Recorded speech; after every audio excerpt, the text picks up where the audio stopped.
Welcome back, everyone, to another episode of Blind Boys Politics. I'm co-host Nicholas Rod, and with me I have our lovely co-host as well, Chris Baker. Chris, why don't you tell us a bit of the weather across the country? Why not? In Los Angeles, today it will be 64 and partly cloudy. Houston, Texas, sunny and 69. Chicago, partly cloudy, 37. And New York City, partly cloudy and 45. All right, so it's cold here. It is cold, but it seems like a pretty nice day for this Monday morning all the way across the country. Doesn't seem like much rain. No, not too much Can't rain. complain. I mean, especially for it being January now, the start of January, usually temperatures are a bit colder here on the East Coast, but I like how it's warmer in Houston than it is in Los Angeles, but yeah, that took me a bit by surprise as well. But Chris, overall, how are you doing? oh, I'm doing pretty good. Just living life. Living life as best you can.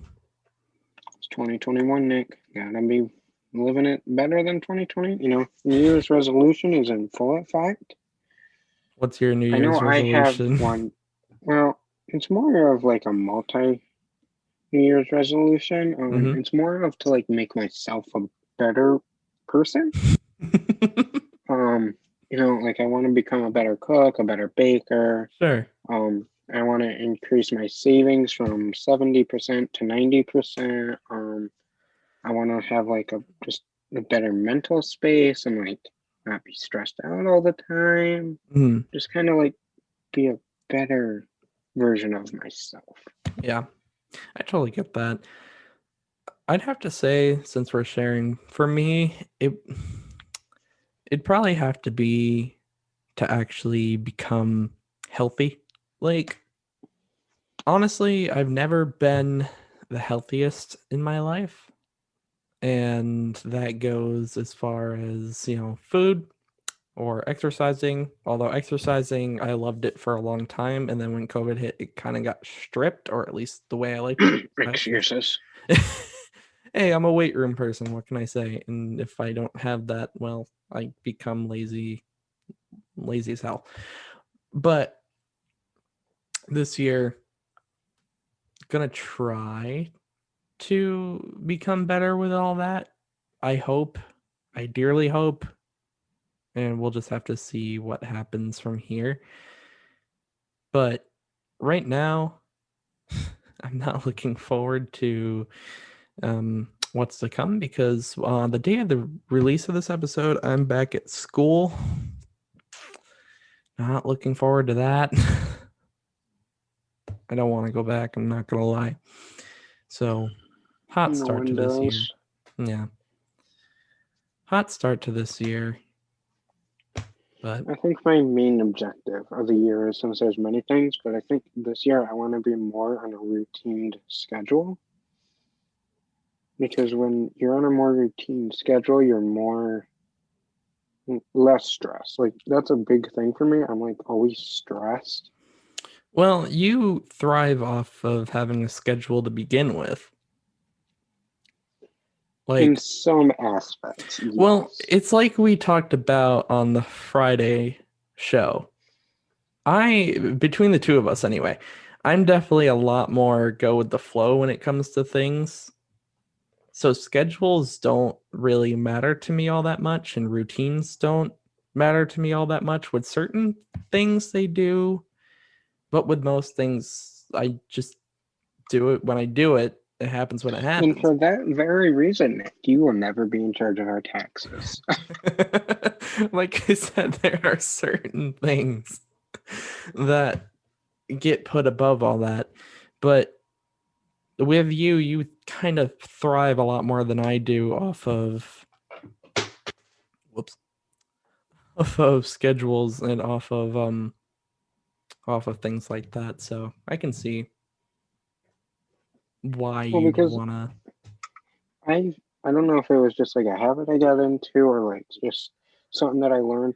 If I have like a checklist that's literally written down for every day and every day check it off and I can't go to bed until that stuff is done, Hmm. You get a lot more things done than waking up thinking, what the hell am I going to do today? Yeah. I mean, again, I feel like that depends on the person because I feel if I don't, I feel like if I put a schedule together, I don't know, I still don't feel bound by that schedule to do it the way I set it up. I don't know. It's just, Well, it's hard to speaking say. of schedules that Nick does not want to keep, I'm putting Nick on a new schedule, whether he likes it or not. Yeah, no, I am on a new schedule. Of course, Chris is too, because we have started our own form of written news. We come out with online articles on a platform called Medium, where we will be putting out articles twice a week on whatever topics we choose. Um, Chris will be writing the articles that come out on Tuesdays, and I will be handling the articles that come out on Thursdays as of this time. And we will inform you if that changes. But if you are interested, we will be putting the link to that in the show notes. And hopefully, you guys can enjoy some of our content over there. The first article actually was released last Thursday, but the first news one is tomorrow, and we're going to be recapping 2020, one topic per month, because I don't know about you, Nick, but I forgot about a lot of things. 2020 really was a packed year. So much And that happened. says something because I reported on the news 6 months out of the year. Yeah. And then the other 6 months, I watched the news for probably 12 hours straight. I can't blame you though, because 2020 was such a packed year. 2020 brought a whole mess of things that no one could have ever expected, even beyond COVID. But honestly, So I think the general consensus is that 90% of the time we'll be talking about different topics that do not make it onto the podcast because believe it or not, there's a lot of news going on. And we don't release podcast episodes 5 days a week. so So you'll hear from us 5 days a week, and 9 times out of 10, I would probably guarantee there'll be different topics than what we talk about yeah, so of in the course podcast. we might cover things like in different fields that don't normally get talked about, whether it be in technology, sports, if there are certain political stories that come out that don't quite make the cut for the podcast. You'll be able to read all of that type of stuff over on Medium. And again, hopefully you enjoy the content over there just as much as you do over here. All right, so let's talk about the here and now. The IRS has released new guidelines for the $600 stimulus. Pretty much, if you qualify, do nothing. You don't need to input any information. You don't need to apply, sign up, nothing. The IRS already know who you are. They already know how to get it to you. So you don't have to do anything. And just a bit of a clarification in case you don't know, adult dependents do not qualify. Um, and along with if you're on SSI or SSDI or VA benefit, you qualified last time, you do nothing. You qualify this time again, you do nothing. The IRS already know who you are. Like I said, they will get the check to you or direct deposit or anything. You don't have to do anything. Now, most people will receive their payments through direct deposit. If you don't receive yours through direct deposit by late January, make sure you check the mail because it could be coming in paper check format. If you received your payment last time through paper check, you may receive it through your debit card. If your bank account has changed, you also might see, you could see either through a paper check or your debit card. If your address has changed, I'd definitely make sure that your post office knows that your address has changed. Make sure they know your forwarding address. If you now in 2020 fall into the low income bracket, you won't have to file taxes. You may qualify now. Check the filer portal on irs.gov. And if you didn't receive the first stimulus, but you qualified, or the second one, or both, and you didn't receive it in any of the combinations that was, you can claim it on your 2020 taxes. And that also goes for qualifying dependents, or if you had a child in 2020. And most of these payments should be distributed by the end of January. So definitely look out for that as the month progresses. We have some information on the rental assistance. There is 2 different programs established under the new stimulus. First, the new stimulus package extended the rental moratorium through the end of January. So this means your landlord cannot evict you because you cannot make payments of the rent.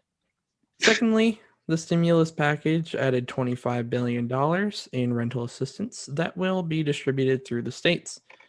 That money can be used for things such as rent, rental arrears, utilities and energy, expenses related to housing incurred directly because of COVID-19. And once these programs are set up, you do need to apply for these.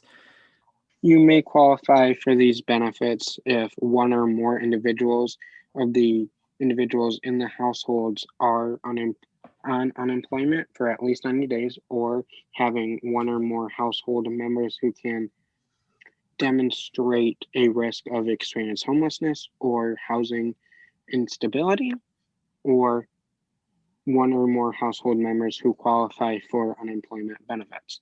And your household income cannot exceed 80% of the area median income. Priority is given to 50% of the AMI, also known as area median income, first. Just one important note that we should definitely state here is that if you're behind on rent, with your permission, your landlord can apply for the rental assistance on your behalf and be paid directly from the state. So that means, your landlord applies, he will get the money directly right to him. There is no middleman of the state giving it to you, then you giving it to your landlord. So pretty much it goes state landlord, so there's no middleman. And I'm sure that's what a lot of landlords are going to be opting to probably want. That is it as far as the rental moratorium goes. Next, we are talking about COVID once again. To start out with the topic this time, California has now passed 25,000 deaths due to COVID-19, and they are behind New York and Texas in that front. 1 in 5 people are testing positive in California. At this point, California funeral homes are actually turning families away because of the number of dead at this point. They're being overrun. The second strain originally found in the UK, there was a case confirmed in Florida, and 275,000 people tested positive Saturday. So numbers are definitely still quite high right now, and it's still very unconfirmed on where we'll go from here, especially with the holiday numbers not, the holiday rush and all of that not completely going into effect just yet. Haven't hit the peak of that. We'll just have to wait and see what happens. But since we're on the topic of COVID, we get into the vaccine because they often run side by side one another these days. But pretty crazy little story here is that a pharmacist actually left 500 vaccines out on purpose. Many people ended up getting vaccinated with this left out vaccine. It's unclear at the time of recording, why he did it.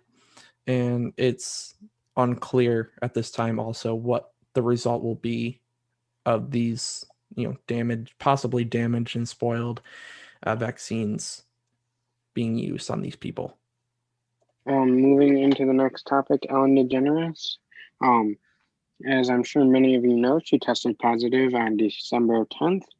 And like we already talked about, California is on the rise. So her team released a statement saying that due to COVID-19 surges in Los Angeles County and for the continued safety of our staff and crew, the Ellen DeGeneres show will push production by a week. So her and many other talk shows are pushing back production, or some are doing home, some are pushing back production. This is unclear if they're going to lose episodes or if they're going to push back recordings into the fall. It's unclear of what they're going to be doing at this time. Well, that is it as far as our main news goes. Not a whole lot to cover for this Monday show, but we now get into our closing segments. So first up is rapid news. We start out with a story about a plane crashing in Detroit, which killed 3 people. The big Georgia runoff election is tomorrow. It's going to determine who has power in Congress, Democrats or Republican. Very important race. I'm sure we'll be talking about it Friday.